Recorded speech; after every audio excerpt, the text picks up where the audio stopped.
Now, given midday meal to encourage them to stay in school. These are some questions which they are addressed. You can see these issues are eminently practical. They provide guidelines for framing public policies in the education and employment. इस प्रकार से हमने देखा कि किस प्रकार से कुछ ऐसे भी मसले हैं जो गरीब बच्चों को किस तरह से हम स्कूल उनको बुलाएं, तो मे बी पॉसिबल है कि अगर उनको मिड डे मील दिया जाता है तो मिड डे मील के द्वारा हम उनको इनक्रेज करें कि वो स्कूल आए। दीज आर सम क्वेश्चन, कुछ ऐसे क्वेश्चन जो उनसे रिलेटेड हैं। तो यू कैन सी जब आप देखते हो तो दिस इश्यूज आर इनिमली, तो हमें प्रैक्टिकली उनको गाइडलाइन देना है, उनको प्रोवाइड करना है, एक फ्रेम लाइन बनानी है कि फ्रेमिंग बना करके एजुकेशन पॉलिसी और एम्प्लॉयमेंट के बारे में उन्हें बताना चाहिए, जिससे कि उनका मार्गदर्शन तरीके से हो सके।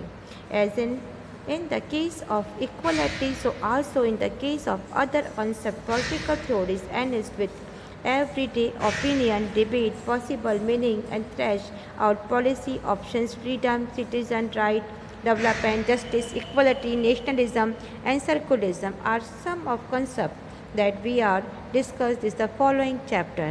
अब हमने इस चैप्टर में पढ़ा इक्वलिटी के बारे में, उसके कंसेप्ट के बारे में, पॉलिटिकल एंड थिंकर्स के बारे में कि डेली डेज में उनके जीवन में कैसा कुछ आता है, कैसी विचारों से उनको उलझना पड़ता है, किन तरीके से उनको ओपिनियन एंड डिबेट का सामना करना पड़ता है।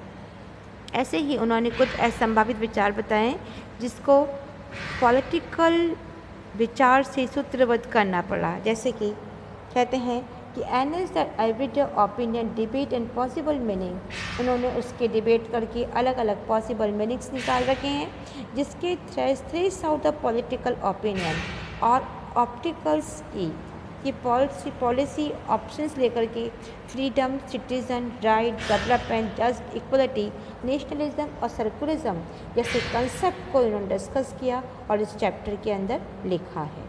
तो we may how should we study political theory, तो हमें पॉलिटिकल थ्योरी की स्टडी कैसे करनी चाहिए, ठीक है, हमें इसे क्यों पढ़ना चाहिए।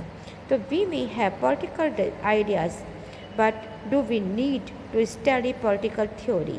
तो पॉलिटिकल थ्योरी हमारे विचार बहुत आदर्श विचार हो सकते हैं, पर क्या हमें पॉलिटिकल सिद्धांतों के अध्ययन की भी आवश्यकता पड़ती है। It is not more situated for politicians who practice politics or for bureaucrats our make policies or for those who teach a political theory or the lawyer and just judges who interpret the constitution and law or the activities and journalists who expose explanations। ये कहते हैं कि political theory जो है ये politics की ideology हो सकती है, पर क्या हमें पॉलिटिकल थ्योरी को पढ़ना आवश्यक हो सकता है। पॉलिटिक्स करने वाले जो लीडर्स होते हैं या जिन्होंने इस पॉलिसी को बनाया है, जो ब्यूरेंसी है, उन पॉलिटिकल थिंकर पढ़ाने वाले टीचर्स के लिए ज़्यादा ये बेटर हो सकता है। और बेटर होगा इस पॉलिटिकल थ्योरी को जो कॉन्स्टिट्यूशंस या लॉ की व्याख्या करते हैं उनको पढ़ाते हैं, या वकील या जज जो इस या फिर हमारे रिपोर्टर्स, उन्हें इस पॉलिटिकल थ्योरी को पढ़ना चाहिए। इट डिमांड न्यू राइट्स, जहाँ पे नए नए राइट्स की डिमांड होती है। What do we high school student gain the knowledge of meaning of freedom, equality. किस प्रकार से जो बड़े बच्चे होते हैं जिन्हें पत्रकार को पढ़ना चाहिए, उनके जो अपने अधिकारों की मांग करते हैं कि हमें फ्रीडम या इक्वलिटी, इसका अर्थ जानने से हमें क्या मिलेगा, इसके बारे में ही हमें नॉलेज मिलता है।